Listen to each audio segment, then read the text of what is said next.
Hey everybody, it's Shaman Sister Sindel, and you're listening to Meditations and More with me, the Little Shaman. Today I have a very important question to ask you, and that question is, does your mind work for you or against you? Now you might think that's kind of a weird question. Of course your mind works for you, it's your mind. But the mind is very powerful, and the way that the subconscious works isn't the way that your conscious mind works.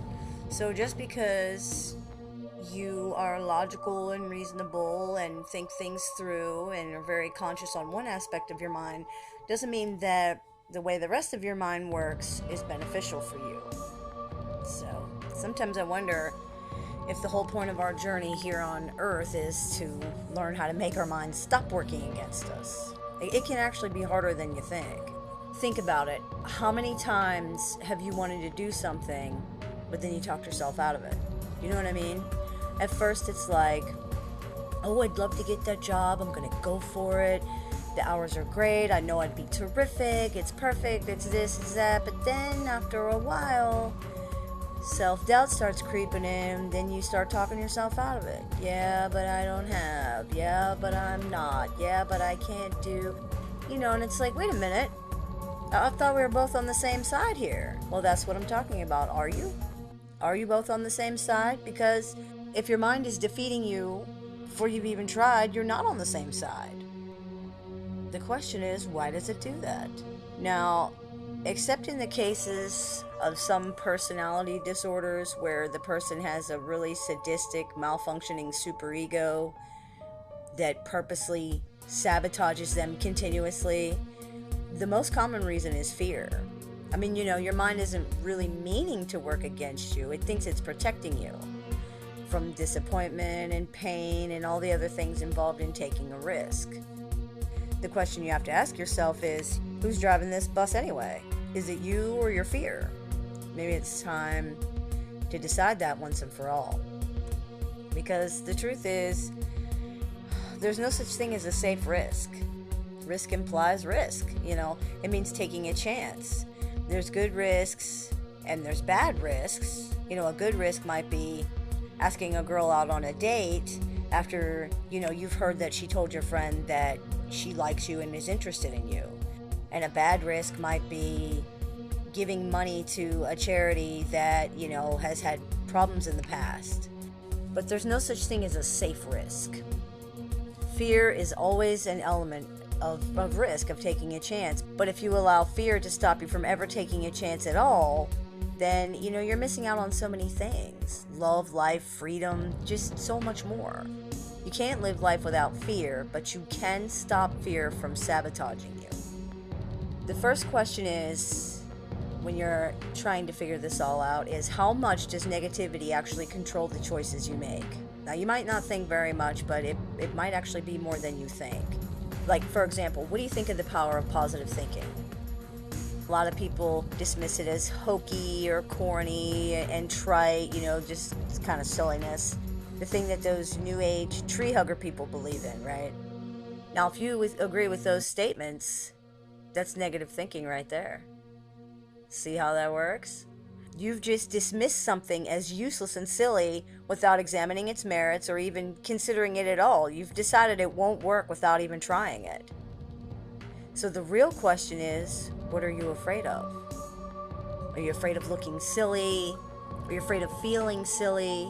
Are you afraid of putting your hope on something and it's just not going to work? What are you afraid of? The power of positive thinking is just another way of saying, train your mind to work for you, not against you. Positive thinking is your mind supporting you rather than sabotaging you. Instead of saying, I can't, it says, I can. Because the truth is, you really are only limited in your mind. And this might sound odd for me to say, but I'm not an idealist.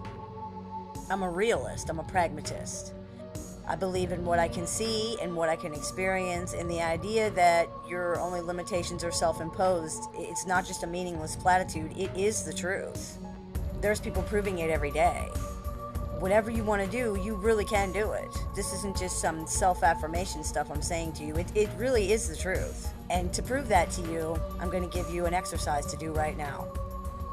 If you look back on the supposed failures in your life, quote failures, because really all we have are learning experiences, but something you think is a failure, if you look back on that with total honesty, I bet with most of them, you can identify the exact moment where you decided you didn't really want it anymore or care about it and you gave up. Or maybe you can see where you were never really confident or sure about it from the beginning. Those things are very damaging, and they will cause anything to be less successful than it could be. If you don't already own the things you want in your mind, you'll never own them in your life. Never. And just as the mind prevents us from doing things with fear, it also prevents us from stopping things with fear as well. You know, you might say to yourself, oh, I don't deserve to be treated like this by him or her. I deserve better. And oh, here comes self-doubt. Yeah, but he or she is. Yeah, but you're not. Yeah, but that's because, fear is a powerful motivator. It's a primitive emotion, just like pain, that results in a primitive reaction. We'll do anything to stop or avoid pain, and we'll do anything to stop or avoid fear. And when there's a choice between the two, such as with the situation I just gave you, familiar pain is easier than the fear of change. Now really think about what I just said. Let that sink in. Familiar pain is easier than the fear of change. The familiar pain of your relationship is more comfortable for you and easier than venturing out into the unknown when you don't know what's going to happen. In other words, the devil you know is better than the devil that you don't know. The problem with this is that there might not be a devil behind door number 2, but you're never going to know that unless you go through it. You're depriving yourself of so much if you never even try, but most of all, you're depriving yourself of a chance that you really do deserve. Everybody deserves to be happy. Even you, especially you. So how do you stop being afraid? Well, you don't. You just learn to stop letting it run your life. I mean, we need fear, that's why we have it. It stops us from going down dark alleys and bad neighborhoods and driving on the wrong side of the road, and that's good. But it can also stop us from taking chances to improve our lives, though, and that's bad. We're all here to live and love and grow. If fear is stopping you from doing any of those things, it's controlling your life. It's holding you back. Worse, it's depriving you of the whole point of being. So the next time, ask yourself, could taking this chance potentially improve my life? If the answer is yes, don't let fear stop you. The worst thing that can happen is that it doesn't work out. And if you're honest with yourself and you really think about it, just like everybody else, lots of things in your life haven't worked out. And look, you're still here. You're still alive, still on that daily grind. So don't let fear sabotage your happiness.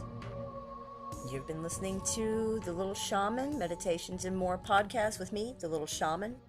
May the Great Spirit bless you and have a wonderful day.